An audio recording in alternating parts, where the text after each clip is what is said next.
On a cold Winnipeg evening, I head for a walk, heart feeling heavy. Another set of unmarked graves has been found at a residential school. Tramping through snow, wind blowing hard, I mutter a prayer. How long, God? How long will they suffer? A few weeks prior, Indigenous land defenders, people whom our church has supported, people I've stood with on the front lines, were removed by gunpoint from their territory, all for protecting their waters and our common home. It's crazy. Grabbing my phone, I turn on a podcast to divert my troubled mind. An interview with Catherine Hayhoe, climate scientist, comes on. Climate's a strange place to seek distraction, but Hayhoe shares something that stops me in my mental tracks and gives hope. It might encourage you too. So often I hear frustration, says Hayhoe. Look at everything we've done to bring about change and nothing's happened. Yet the problem, states Hayhoe, is we assume that we can see incremental change, that if we spend X hours doing justice, it will have Y impacts.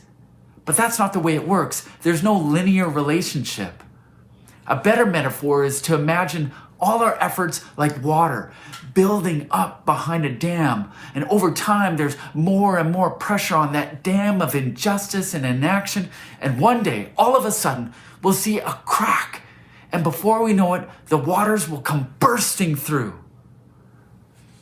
I need to hear that. Maybe you do too. In our church family, many are linking arms with Indigenous peoples right now to put pressure on that dam. Through small acts and large, the waters are building.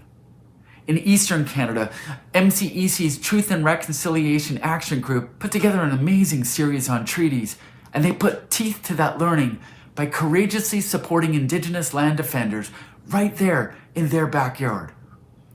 In the prairies, Mennonite Church Manitoba and MCC have come together to form a new coalition for Indigenous solidarity. A diverse group of elders and younger ones, rural and urban folk, the coalition will respond to Indigenous calls for justice by mobilizing our greatest strength, our people. In Saskatchewan, the Walking the Path Committee is producing a powerful new documentary on sacred Indigenous sites. Now, all across Canada, there are holy Indigenous places, but they're often located on private lands. This documentary explores how we can honor and respect those in a good way.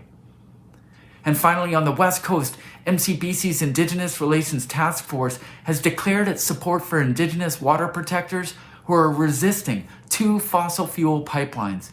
And this brave public witness has emboldened other communities of faith to come on board. Friends, the waters of justice are building behind that dam of injustice. And one day, come Lord Jesus, that dam will break.